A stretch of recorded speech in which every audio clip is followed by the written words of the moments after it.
reproductive fight that we're dealing with now, you know, with rollbacks on abortion rights and medication rights and gender affirming care.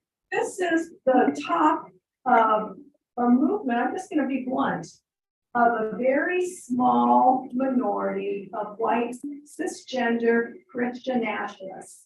And if you take a look at the handout, and that is what we're seeing. And so the worker circle on the website, you'll see that it's very directly addressing racism, anti-Semitism, and our slow descent into fascism unless we join together and in our own way and at whatever we want to do, join together and fight together in whatever way we feel most comfortable doing. So again, I have some of the background information on a handout. I have the website for the worker circle. You don't have to be a Jew to be in the worker circle, and you don't have to participate in our events. In fact, our social justice director, Noelle D'Amico, is a ordained minister in the United Church of Christ, which you may know is a very progressive denomination that also is being denied its reproductive rights because they don't adhere to the Christian nationalist theology. So anyway, we're tag teaming, obviously, and I'll hand it back over to Lorraine. So just a raise of hands, how many of you have had an abortion or love someone who has had an abortion? Okay, that's almost everyone. By the way, if you don't have your hand up, you might want to consider that you're not a safe person to tell about abortion. So I just want to say, I feel like a lot of the problems that are coming out, there's so much rhetoric and narrative around like what abortion actually is. And I feel like a lot of people don't actually think about what abortion is. If you've had a miscarriage, that is a spontaneous abortion. If you've had a miscarriage and there's any fetal tissue left in your uterus, you will die without an abortion. It's called a DNC and it is an abortion. So abortion literally saves lives. I mean, I had an abortion when I was 19, never regretted it. And then I have 2 kids now, and I'm so much more, not pro-choice, I'm pro-abortion now because I've been through pregnancy and I've been through labor and I've experienced, you know, the medicalization of birth and how detrimental that has been on our society. And just women in general. I mean, we have the highest rate of maternal mortality in the industrialized world, and that is absolutely by design. If you guys, I mean, the anti-abortion movement is 100% a movement for violence against women. And I say women with an X because it's anyone with a uterus. So it is a very scary time in our country. And so it's important for all of us. I realize this is like an echo chamber, but if you all go out and have conversations with people about abortion, really let them know what it is, because people are dying and it's worse than before Roe even. I mean, the mom's not doing abortions anymore, so that's good. But, you know, women are they're checking their Facebook pages. The government is tracking young girls, period. This is for real happening right now in this country. And it is a scary time. And another thing that the Action Council does is, and I was just talking to my organizer about this, I don't want to just go and knock doors. That's not what I want to do. But we do it because we have to have pro-abortion people in office. We have to. California is not safe. I know we passed Prop 1 and like, yay, but if a federal ban on abortion comes into effect, California will no longer have abortion, you guys. It's really scary. And the Supreme Court is back in session now, and where it's looking like they're going to ban mifepristone, which is one of 2 of the abortion pills needed to have a safe self-managed abortion. And those abortions are 50% of the abortions that are happening right now in this country, because you can still get those pills in all 50 states. So tell your friends they can get abortion pills. You can keep them in your medicine cabinet for 2 years. works until 10 weeks. You know, they're incredibly safe, regardless of what they're saying now. It's been FDA approved for over 20 years. It's safer than Viagra. So tell your friends that, yeah, I mean, we have to keep abortion pills. We have to keep them accessible because in California, we have 167 crisis pregnancy centers. Right. They're fake abortion clinics, basically. Right. And they give out misinformation. They're federally funded, and they can give out misleading information about how abortion sterilizes you and this and that. And they literally are telling this to young pregnant people. And actually, when I had my abortion, when I was like calling places because I didn't know what to do, I was in college, and I ended up calling quite a few these fake pregnancy centers, and they were like, "Oh, abortion's gonna be $15,000." I was like, "Sorry, like what?" So I mean, it has always been difficult for young people and for people who are, you know, in underserved populations and people who are of color.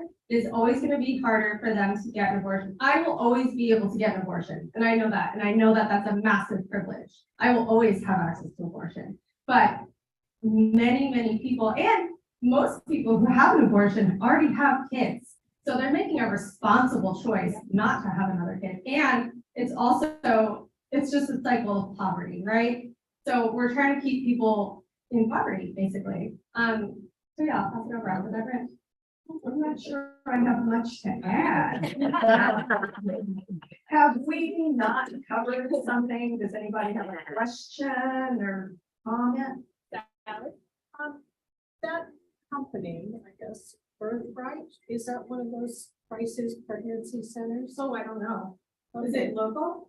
I just know that there was one up in San Marcos years ago. It's not in the offices where it used to be, but my stepdaughter went to that when she was 17, and you know, she decided not to have an abortion because she was told, you know, stories like you just mentioned.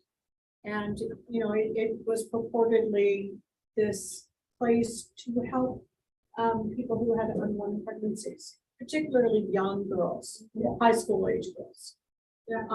But I was just wondering if you knew the name of that. I'm not sure, but I know I think there's at least, if not over 100 more crisis pregnancy centers than abortion clinics in the state. So when Attorney Rob Bonta just announced he has pre-filed a lawsuit. The state of California is suing the whole chain of these fake pregnancy. Yeah. I'm so mad about that. Yeah, I mean, it's just terrible to be in a vulnerable position like that and to feel so vulnerable. Even if we talk about reproductive health and justice, we have to also talk about clean water and clean air. That's it. How are we getting federal funding? Yeah. Isn't that crazy? Yeah. Yeah. I don't know how, but it's happening. Well, Yes. my guess is a lot of them are run by nonprofit religious organizations who don't pay taxes anyway and are able to get federal funding. And but I was going to ask, you mentioned that they're tracking teens, you know, menstrual cycles. Could you expand on that? And Yeah. what states are we talking, like Florida? What? Okay, I've not heard of this. Yes, Yes, I'm aware.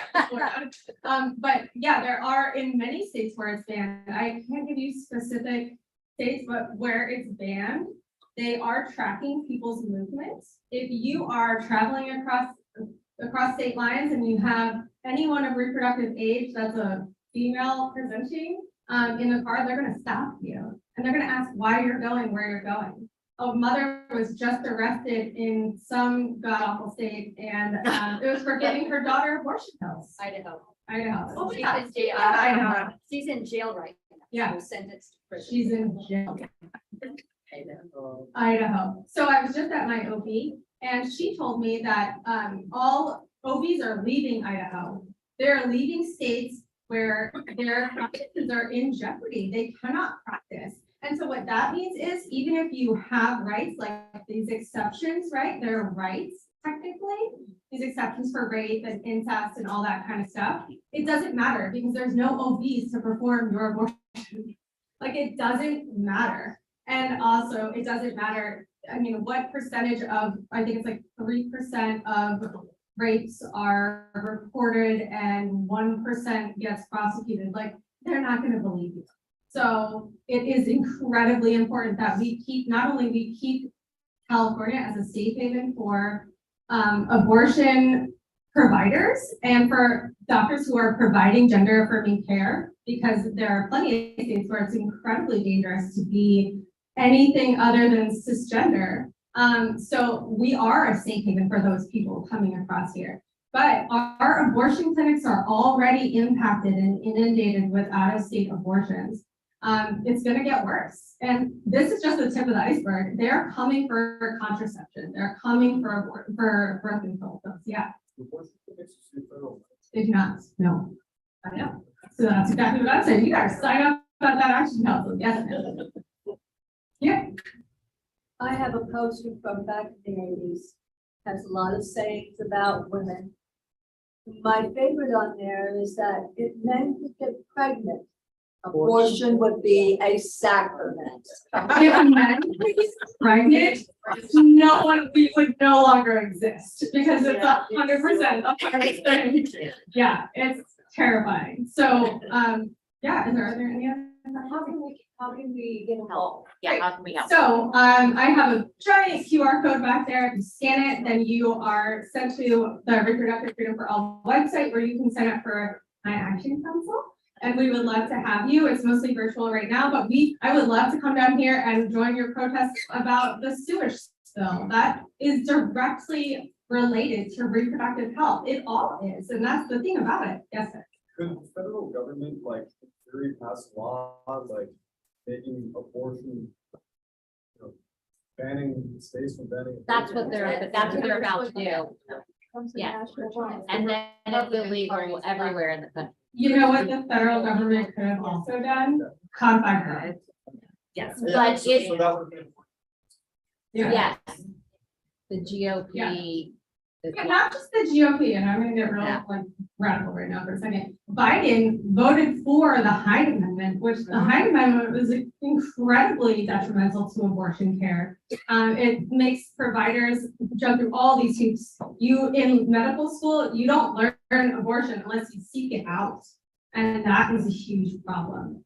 We don't have, so if you're looking at other states, they're not teaching abortion there. So if someone does come to the emergency room and they need an abortion and it's life-threatening, first of all, I don't know if you've heard the stories yet, but they will literally send you out in the parking lot and tell you to come back in when you're dying to get an abortion. Like, it's really bad because they have to cover their own butts, you know what I mean? Yeah, so. Okay, so to get involved, please sign up for the Action Council. I would love to have all of you on it. I am down to come down here and protest your issues too, because it really all relates back to reproductive health, reproductive justice. The North County San Diego Women's March is holding a workshop. It's like an event series. The first one starts in November 4th. It is a collaborative conversation on reproductive justice. Planned Parenthood is co-sponsoring, Reproductive Freedom For All is co-sponsoring, and we want to have just like an interactive, collaborative discussion about, we're going to be talking about the history of abortion, which is so interesting. We'll be talking about collaboration in leadership and social justice, and we're going to be talking about the difference between rights, freedom, and justice, which are the fact that we have rights here, but who has access to abortion? Not people in rural California. It really is an issue. And then as far as rights, like we might not have any come the next election. So this is the most, to me at least, this is the most important intersectional issue that we have. It's against racism. It is against keeping people in poverty. It is, we're going to be talking about in this workshop incarcerated people. I don't know if you guys know this, but when I had my first baby down in San Diego, I was going to this hospital, and that's where they have That's where they bring incarcerated women to give birth and they're chained to the bed. Chained to the bed. It is horrific. Okay, I'm gonna go up. Oh, go ahead. Just one last one. Are state governments allowed to fund abortion clinics? Or I don't think so. state governments can? State governments can? Oh, Yes, they can, as long as there's no national ban yet. And if you want to donate to I'm just gonna No, do my donation. To an amazing organization, the Women's Reproductive Rights Assistance Project, which is actually based in LA. And you can go on and they have amazing blogs. Sylvia Kazarian, we've talked to her. And they contribute the most money to Black, Indigenous, and other people of color for abortion. You don't have to jump into through any hoops justifying why you want it or fill out any questionnaires. They will help you find a provider who will do it. And then they will, when the provider reaches out to WRAP, they send the money for transportation, for food, for the procedure, for aftercare. So it's WRRAP.org. Because we can talk about legislation. And yes, we're in scary times, but what people need now is money and the service. So if you want to help with actual access to abortion services, just donate to WRAP. They're my, and I know there's other umbrella organizations, but it's the most direct way and the easiest way for individuals to actually get funding. Did you want to say something? I wonder, are they one of the organizations that will provide transportation for out-of-state folks They coming pay in for from, out of state. They will pay for transportation for people to travel out of state. to come Yes. where it's legal? Okay. Yes, yeah. And then I just want to point out again, when we're talking, just let's not lose sight of, this has really gotten everybody's attention. It's horrifying what's happening with the rollback of rights. But, this creeping, I'm just going to say fascism and white Christian nationalism, which again is a minority theological position, but it's based politically. Part of the beginning of the rumblings, let's be clear, was 1954 under Eisenhower and adding under God to the Pledge of Allegiance. That is new, and it was specifically because they were so worried about communism. You remember McCarthy and the Red Scare. So often communists blacklisting in Hollywood. What is that code for? Who are the communists? It's the frickin' Jews, right? So they added the under God, and that was the beginning of the dissolution of the separation of church and state and religious freedom, because actually atheists sued to try to get it removed, and they lost. So, let's, again, blinders off. We have been going down this road with a very clear political agenda for, how many years is that? 70 some, how many years? 73. Well, Thank you. So again, let's not forget some of these historical core things and what this really means. It's not just about abortion. It's about changing the entire fabric of our country so that it is no longer a pluralistic democratic society. Okay, I'm done. Thank you.